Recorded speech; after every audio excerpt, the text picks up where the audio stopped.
Hello friends, super magic રસોઈમાં મિત્રો આપણું સ્વાગત કરું છું। આજે હું અજમા મઠડીની રેસીપી વણવાની ઝંઝટ વગર તમારી સાથે શેર કરું છું। તો તમને ચોક્કસ આ વિડીયો ગમશે। ગમે તો લાઈક કરજો, શેર કરજો અને સબસ્ક્રાઈબ કરવાનું તો ભૂલતા જ નહીં। તો મિત્રો એના ઇન્ગ્રેડિયન્ટમાં જો મેં અત્યારે 3 કપ મેંદો લીધો છે। તમે ઘઉંનો લોટ પણ લઈ શકો છો। મીઠું છે અને અજમો છે અને આપણે તેલ લેશું અને ગરમ પાણી લેશું। આટલા જ ઇન્ગ્રેડિયન્ટ છે। તો આપણે બનાવવાનું ચાલુ કરીએ।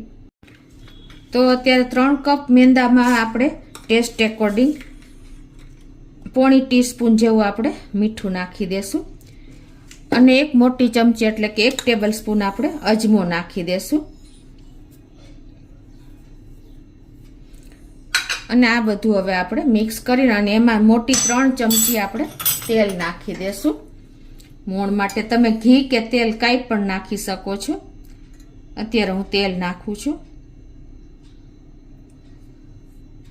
અને હવે આ બધું આપણે સરસ હાથેથી મિક્સ કરી લેશું, મોણ ને લોટ ને। તો આ રીતે જો આપણે તેલ કે ઘી કોઈ પણનું તમે મોણ દઈ શકો છો અને આવી રીતે એકદમ મુઠ્ઠી પડતું મોણ થાય ને એવું આપણે સેજ જો મુઠ્ઠી ભાંગી જાય ને એવું મોણ આપણે દેવાનું છે।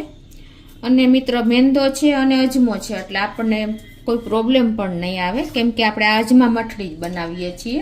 અને હવે એમાં આપણે સેજ ગરમ વધારે ગરમ એવું પાણીથી આપણે આ રીતે લોટ બાંધશું। બહુ સોફ્ટ લોટ નથી કરવાનો, તમે થોડું થોડું પાણી એડ કરીને આ રીતે મિક્સ કરી લેવાનું છે પહેલાં, કેમ કે પાણી ગરમ હોય છે એટલે આ રીતે તમારે લોટ તૈયાર કરી લેવાનો છે।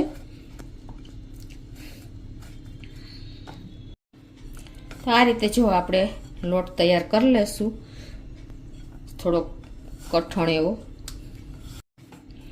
તો આ રીતે જો આપણે બહુ કઠણ નહીં અને બહુ સોફ્ટ નહીં એવો લોટ તૈયાર કરી લીધો છે અને હવે આને આપણે ઢાંકી અને 20 થી 25 મિનિટ રેસ્ટ આપશું।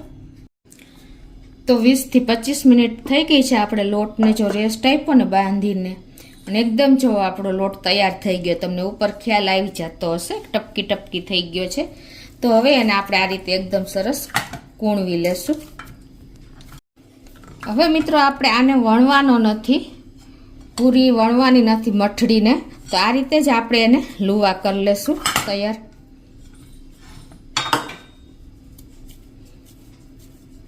નાની નાની સાઈઝની આપણે મઠડી બનાવી લેશું અને આ મઠડીને તમારે આ રીતે એકદમ નાની સાઈઝના જ લુવા તૈયાર કરશું। આ રીતે જો આપણે લુવા કરી લીધા છે, હવે એને આપણે આ રીતે જ હાથેથી ને આવી રીતે લુવા કરીને અને પછી એને તમારે અંગૂઠાથી ને આંગળીથી ને આ રીતે જ પૂરી કરવાની છે। થોડીક જાડી મઠડી કરવાની છે, બહુ પતલી નથી કરવાની।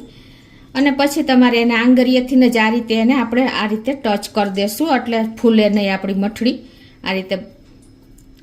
તો વણવાની ઝંઝટ વગર મિત્રો એકદમ ખસ્તા અને ક્રિસ્પી આપણે ફરસાણની દુકાન જેવી જ આ મઠડી તૈયાર થશે।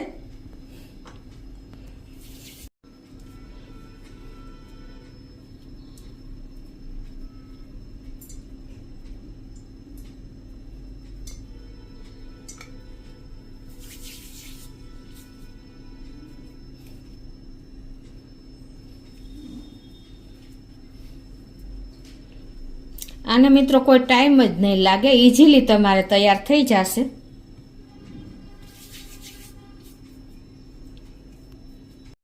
તો આ રીતે જો આપણે ખસ્તા મઠડી એકદમ તૈયાર કરી લીધી છે, હાથેથી પ્રેસ કરીને અને વચ્ચે જો આપણે હાથેથી જ હોલ જેવું કર્યું છે એટલે આપણી બધી મઠડી ઉપસે નહીં અને એકદમ સરસ ક્રિસ્પી બને। તો હવે આને આપણે એકદમ સ્લો ફ્લેમ ઉપર તરવાની છે। તો આ બાજુ આપણે તેલ પણ ગરમ કરવા મૂકી દીધું છે। તો હવે આપણું તેલ પણ ગરમ જ થઈ ગયું છે અને એકદમ સ્લો ફ્લેમ ઉપર જ આપણે આને આ રીતે તેલમાં નાખતા જાશું। જો બબલ્સ ઉપર સેજ સેજ આવે ને એટલું જ આપણે ગરમ કરવાનું છે અને આપણે જેટલી સમય ને એટલી મઠડી નાખી દેશું અને આને આપણે 10 થી 15 મિનિટ આ રીતે તેલમાં જ કૂક થવા દેશું।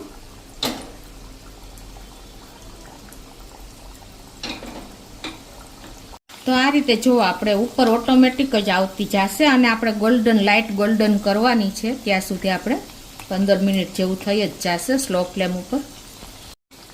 આ રીતે જો ઉપર આવી જાય ને એટલે આપણે એને આવી રીતે ફેરવી લેશું, ટર્ન કરી લેશું એટલે બધી બે સાઈડ સરસ એકદમ ગોલ્ડન બ્રાઉન થઈ જાય. તો જુઓ મિત્રો 10 થી 12 મિનિટ થઈ છે આ સ્લો ફ્લેમ ઉપર. આપણે એકદમ ગોલ્ડન કલરની મઠડી થઈ ગઈ છે, તમને ખ્યાલ આવી જતો હશે. જો આવી આપણે એકદમ ક્રિસ્પી કરવાની છે, એકદમ ખસ્તા મઠડી આપણી તૈયાર થશે આ રીતે તમારે. તો હવે એને આપણે એક પ્લેટમાં લઈ લેશું.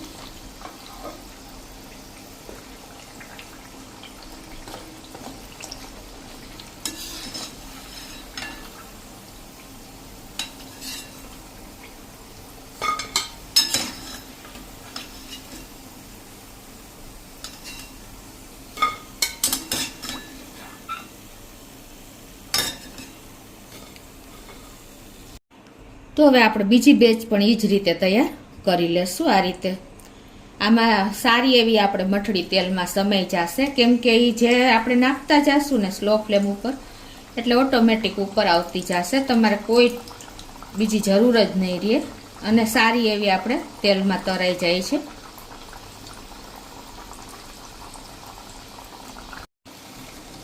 તો આ રીતે જો આપણે બધી અજમા મઠડીને ખસ્તા એકદમ ક્રિસ્પી તરી લીધી છે, આ ફરસાણના દુકાન જેવી જ. મિત્રો જુઓ એનો કલર જુઓ, એકદમ લાઇટ પિંક નહીં પણ બ્રાઉન કલર થઈ ગયો છે.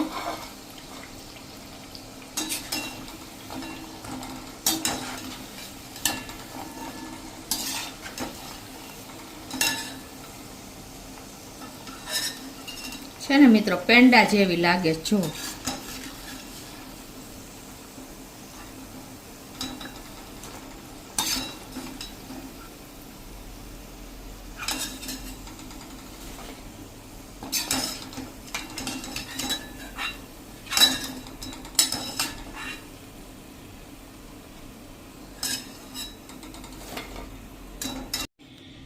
તો એકદમ ફરસાણની દુકાન જેવી ખસ્તા ક્રિસ્પી અને કરાળી આપણી અજમા મઠડી તૈયાર છે જુઓ મિત્રો. અને એને તમને બતાવી પણ દઉં. જુઓ એકદમ સરસ આપણા પડ તૈયાર થયા છે, તમને ખ્યાલ આવી જતો હશે. બિસ્કિટ જેવા જ એકદમ લેયર છૂટા છૂટા લાગે. જુઓ બધી મઠડીમાં તમને જો છે ને ખ્યાલ આવી જઈશ મિત્રો તમને. જો આ રીતે તમે મઠડી બનાવશો ને તો એકદમ બાર જેવી જ, અને બાળકોને તમે લંચ બોક્સમાં કે 8 થી 10 દિવસ સુધી તમે રાખી શકો છો, એવી ને એવી ક્રિસ્પી રહેશે મિત્રો, એરટાઈટ ડબ્બામાં કે તમે કોઈ પણમાં. તો તમને ચોક્કસ મારો આ મઠડીનો વિડીયો ઉપયોગી થશે. તમને ગમે તો લાઈક કરજો, શેર કરજો અને સબસ્ક્રાઈબ કરવાનું તો ભૂલતા જ નહીં.